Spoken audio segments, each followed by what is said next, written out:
How does work get done in your organisation, or in any organisation for that matter?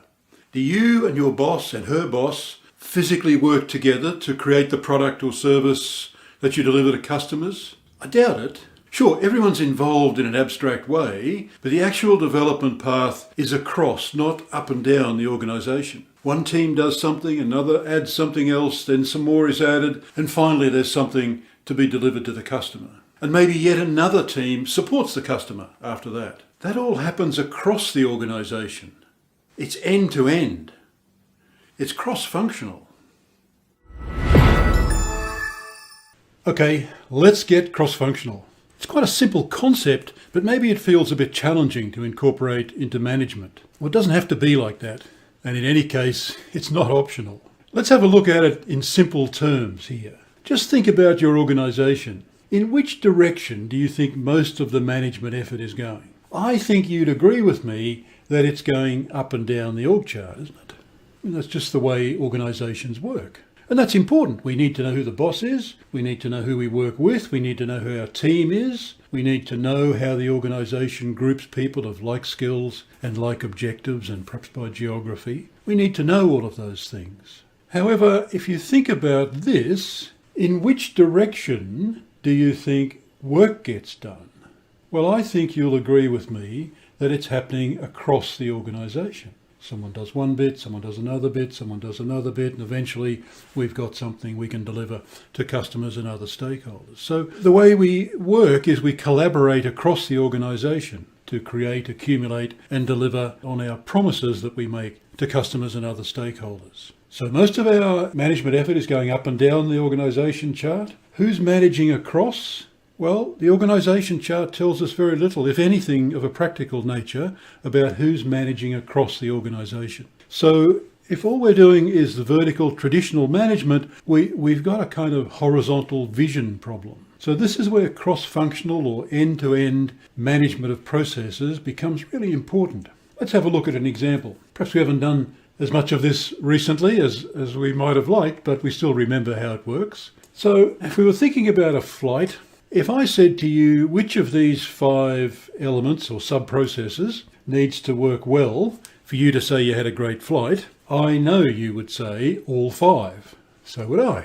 No point having the world's fanciest check-in and you get the upgrade and the plane leaves on time and you complete the flight and everything goes well and then you arrive and your luggage doesn't. That's never going to be a great flight. Or even if your luggage arrives and then you have to wait an hour for transport at your destination airport, that's not going to be a great flight. Because we know that the customer journey, a literal journey in this case, is going to be from home to hotel or hotel to home, or maybe it's hotel to hotel. And the piece at the airport and on the plane is of course important, but it's not the whole deal. And so all of these pieces are going to be important, and they're all managed and provided perhaps by different people, perhaps totally different organisations. Buses and trains and taxis at airports, different to the airport, different to the airline, different to all of the facilities provided at the airport. So all of these things are different, but they've all got to come together if we, the customer, the traveller, is going to say that was a great flight. So all of the pieces need to work, but they need to work well together. So if we turn up and our luggage doesn't, that's pretty awful. But airlines are very good at finding lost luggage. They get too much practice, we might think. And in the lost luggage office at the end of the week, they might be celebrating because they've met their KPIs. They found everything that was lost. And they might even think, if we had more lost luggage, we could get even better at this. We'd get more practice. As travellers, as customers, we want them not to lose anything. We want them to close down the lost luggage office because they don't need it anymore. So we need to be careful that when we're improving parts of a process, we're improving the right parts and in the right way, and we're having the impact on the right process, the higher order process, having an impact on that customer experience. So when we're thinking about this particular process, sure, the 5 pieces need to work well, but really it's that higher order process, let's call it Relocate Traveller. That's what it's all about from a customer point of view and from the airline point of view. If I can say it's a great flight for me, then it was a great flight for the airline as well, and the airport and the taxi companies and everyone else, because it worked smoothly. Everyone just did their piece and it all came together and we didn't have to have any delays or complaints or extra costs. Everything was just fine. And that's what everyone wants. So when we're thinking about these processes, we really need to think about operating across the organisation, those cross-functional end-to-end processes. So how can we summarise that? How can we make sure that all of our processes, particularly those high-impact processes that are the ones we really must make work well, how can we make sure they're cleared for takeoff? Well, first thing for everyone to understand is that this is not optional, thinking about cross-functional process performance. All of our work is delivered, all of our promises are realised through cross-functional work, end-to-end processes in the organisation. This is not a choice, it's a fact of life. There is a choice about whether you're going to manage those or just hope they work out okay, but we can do better than just hoping. And we can also see, I think, that for any cross-functional process, it can never be better than the weakest link, the weakest sub-process. So we need to be able to think about the performance of the process, and if there's a difficulty, it's going to be in one or more sub-processes. It may be there. And then we can work on that, because that will raise the performance of the whole process.